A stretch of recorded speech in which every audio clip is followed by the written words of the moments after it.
The problem we have right now in our steel industry is a lot of our steel plants have been developed on a model to serve the U.S. auto market. And the type of steel they develop is not necessarily the type of steel that is required for construction. So while we're coming up with new major projects such as LNG pipelines or things that will require a lot of steel, we need to help our steel plants to pivot and adapt and develop the type of steel to produce the type of steel that is required. So while that is happening, and I'm working with all the steel plants to do that, and we have a fund to support them at Algoma Steel in Sault Ste. Marie or Dofasco or ArcelorMittal in Hamilton. It's official. Canada is no longer building its future for someone else. For decades, our factories forged steel for American pipelines, American cars, and American cities.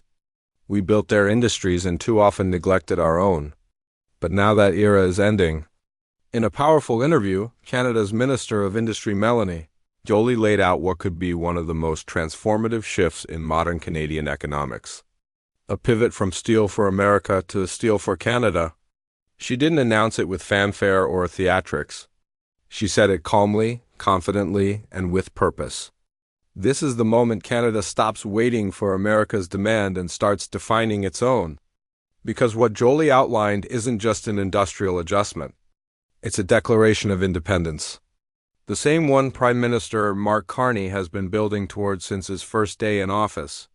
And this time it's not talk, it's tangible. Joly made it clear that this isn't a symbolic change. It's survival strategy. She pointed straight at the problem. U.S. tariffs, Trump's protectionism, and America's economic unpredictability. For years, Canada's industries were forced to dance around the volatility of Washington politics. Steelworkers in Hamilton, shipbuilders in Halifax, and auto suppliers in Ontario all depended on the whims of U.S. policy. And when Trump's tariffs hit, it became clear that dependency was no longer sustainable. Joly called it out for what it was, a turning point. Canada couldn't just adjust to the U.S. anymore. It had to pivot away. For decades, our steel plants in Ontario and Alberta were configured to produce the exact specifications the U.S. auto industry demanded. Every shipment, every contract designed for American standards. But not anymore.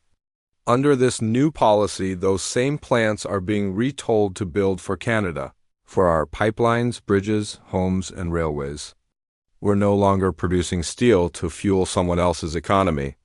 We're producing it to fuel our own. Joly explained it with absolute clarity. We need to help our steel plants pivot and adapt to produce the type of steel required here at home. This is more than policy. It's psychological.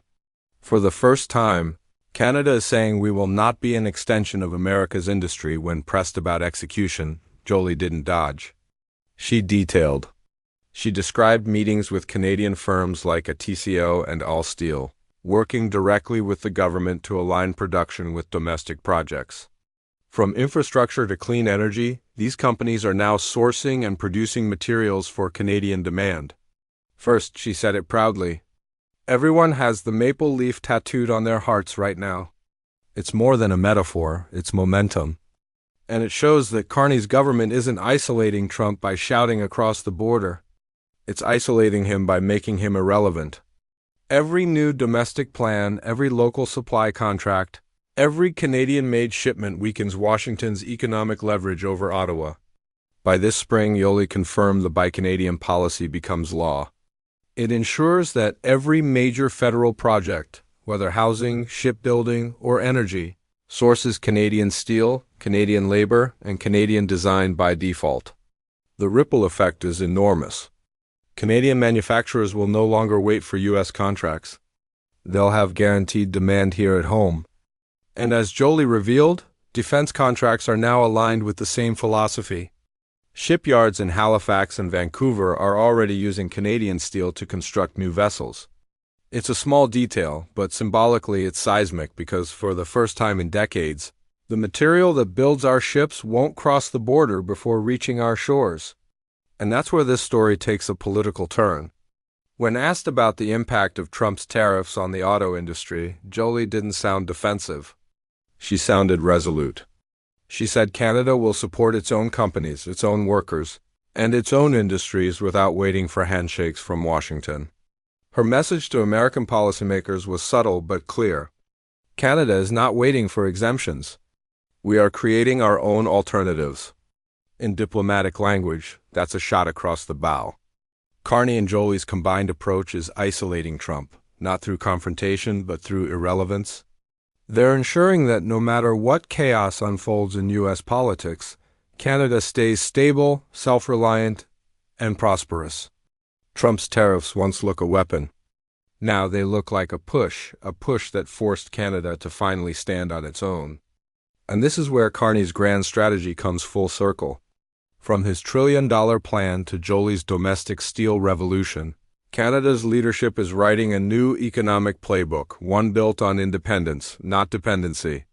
The Build Canada Homes Initiative, the Buy Canadian Act, and now this industrial pivot all share one vision: to make Canada the master of its own production, the owner of its own future. This isn't about isolation. It's about insulation, a shield that keeps Canada strong in a turbulent world. It was about sovereignty. It was about a country that has finally realized it doesn't need to rely on anyone else. Least of all, Donald Trump's America. Canada is still trading with the U.S., yes, but not waiting for it. We're no longer asking what America wants. We're asking what Canada needs. That's the shift. That's the story.